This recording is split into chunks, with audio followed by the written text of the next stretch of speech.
Summer was almost over. It was the end of August. The house that I had begun renovating over the summer urgently needed a new roof. The damage would grow exponentially every year if I didn't solve the problem. But how does one lay a roof? I had never done it before. And an even bigger question. How does one lay a roof if the budget is only $1,500?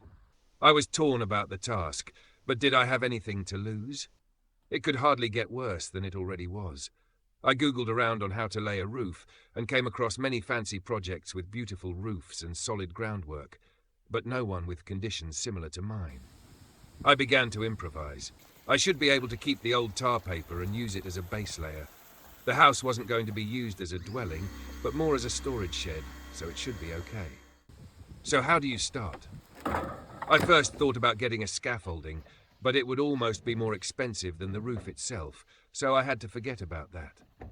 I acquired long 2x2 lumber and got help putting them up on the roof. I then screwed them in place with long screws that were driven deeply into the rafters.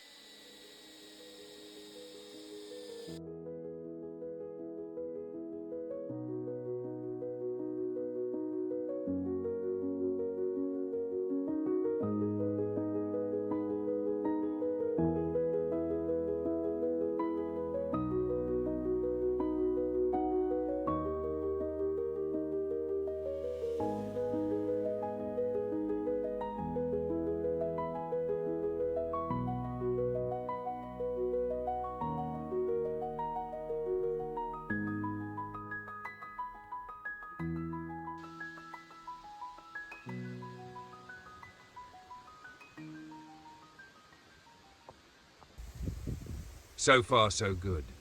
The only mishap so far, and something I'll be more cautious about going forward, is where I place my feet.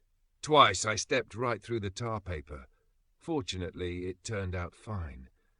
Then a few smaller mishaps, like here, balancing on a ladder while trying to attach a plank. Sometimes I really wondered what I was doing. To get the roof straight, I attached a string from corner to corner. The idea was for the sheet metal to end at the string. Naturally, I managed to cut the string. Not once, but 3 times. And yes, from a safety standpoint, this is a disaster, and I'm fully aware of that. But when I enter projects like this with a deadline, I get tunnel vision. I often don't eat the whole day and work non-stop. Unfortunately, it affects my safety mindset. Something I regret today, but thankfully everything turned out fine.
Things were going well now.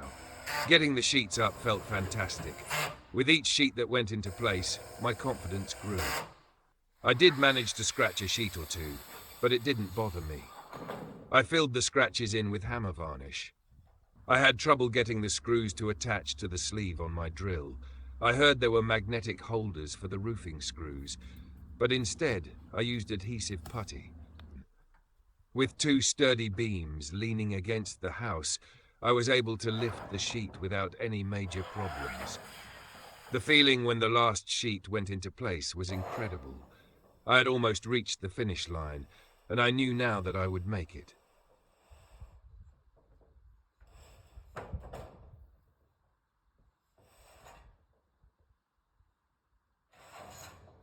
For the fascia boards, I used old planks from a deck.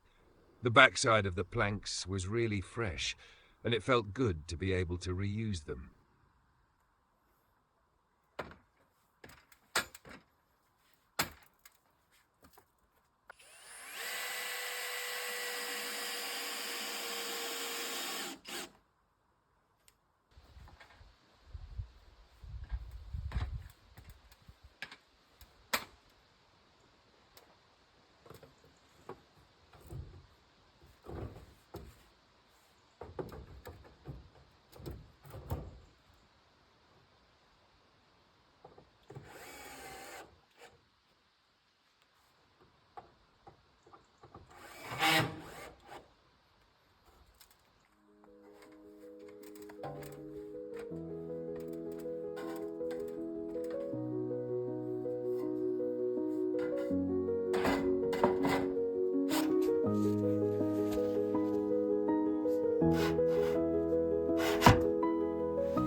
I actually succeeded. Without any prior experience, I've managed to put a new roof on the house. As for whether I did it right or wrong, well, only time will tell. The roof cost me about $1,500, which was within my budget, and roughly 10 times lower than the quotes I received from professional roofers. Not long after the roof was finished, autumn arrived, and then winter. Winter is brutal in this land, incredibly long and harsh. During this time, I bide my time and wait for a new spring. In the spring, around April-May, I'll begin a series of new projects. Feel free to follow my journey. Best wishes, Chris.